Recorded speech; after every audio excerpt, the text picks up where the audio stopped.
തീവ്ര വർഗീയ നിലപാടിലേക്ക് JDS മാറുന്നു എന്നുള്ളതും മനസ്സിലാക്കിക്കൊണ്ട് JDSലെ നിരവധി പ്രവർത്തകർ, പ്രമുഖ നേതാക്കൾ രാജിവെച്ച് കോൺഗ്രസിലേക്ക് എത്തുകയാണ്.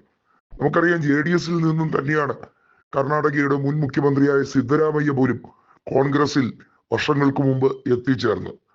എന്നിട്ടും DK ശിവകുമാർ ഒരഭിപ്രായവും എതിര് പറയാതെയാണ് സിദ്ധരാമയ്യയുടെ മുഖ്യമന്ത്രി പദം ഒഴിയുന്നതിന് വേണ്ടി കാത്തിരുന്നത്.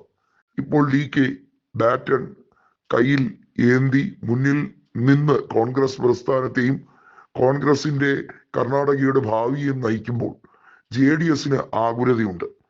മൈസൂരിലും മാണ്ടിയിലും മാത്രം പ്രാദേശികമായി കാണുന്ന ഒരു പാർട്ടി, അതിന് എത്ര നാൾ ആയുസ് ഉണ്ടാകും എന്നുള്ള കാര്യത്തിൽ സംശയമുണ്ട്.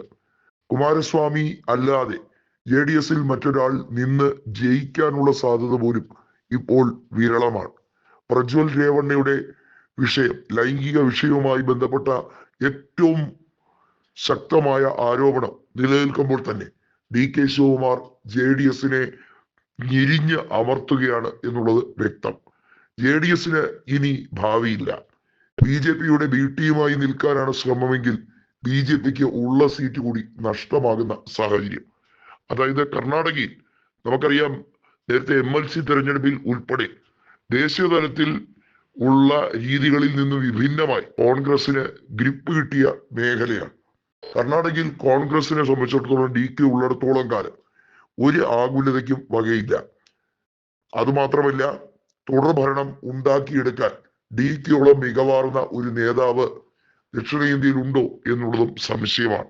അതുകൊണ്ട് തന്നെയാണ് കർണാടകയിൽ വരുന്ന നിയമസഭാ തെരഞ്ഞെടുപ്പിലും തദ്ദേശ തെരഞ്ഞെടുപ്പിലും ലോക്സഭാ തെരഞ്ഞെടുപ്പിലും ഒക്കെ സ്ഥാനാർത്ഥികളെ നേരത്തെ തന്നെ നിശ്ചയിക്കാൻ വേണ്ടിയുള്ള തീരുമാനങ്ങൾ ഉണ്ടാക്കിയെടുക്കുന്നത്. പ്രിയങ്ക ജാർക്കിഹോളി അടക്കം യുവനിരയെ കർണാടകയിൽ വാർത്തെടുക്കേണ്ടതായുണ്ട്. നിരവധിയായ ചെറുപ്പക്കാർ കർണാടകയിൽ കോൺഗ്രസിന്റെ MP-മാരായി ഈ ടേമിൽ വന്നു എന്നുള്ളത് DKയുടെ കരുത്താർന്ന ഒരു നേതൃപാടവത്തിന്റെ മികവ് തന്നെയാണ്. ഏറ്റവും കൂടുതൽ MP-മാർ ഇപ്പോഴും കർണാടകയിൽ നിന്നും BJPക്ക് തന്നെയാണെങ്കിലും അത് മാറ്റിമറിയാൻ ഉള്ള സാധ്യതയുണ്ട്. ഉടുപ്പിയിലും മംഗലാപുരത്തും ഒക്കെയുള്ള BJPയുടെ സ്വാധീനം മെല്ലെ മെല്ലെ മാറി തുടങ്ങിയിരിക്കുന്നു എന്ന് വ്യക്തമാണ്. BJP നേതൃത്വത്തിൽ തന്നെ ഒരു ഇന്റേണൽ റിഫ്റ്റ് ഉണ്ടാകും.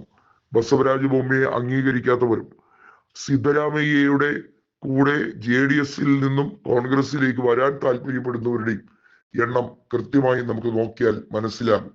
ഇത് കോൺഗ്രസ് നേതൃത്വത്തിന്റെ കർണാടകയിൽ 4/3 ഭൂരിപക്ഷം നേടിയെടുക്കാൻ കഴിയും. 200-ൽ കൂടുതൽ സീറ്റുമായി സമ്പൂർണ്ണ വിജയമാണ് DKയുടെ മനസ്സിൽ പ്ലാൻ ഉള്ളത്.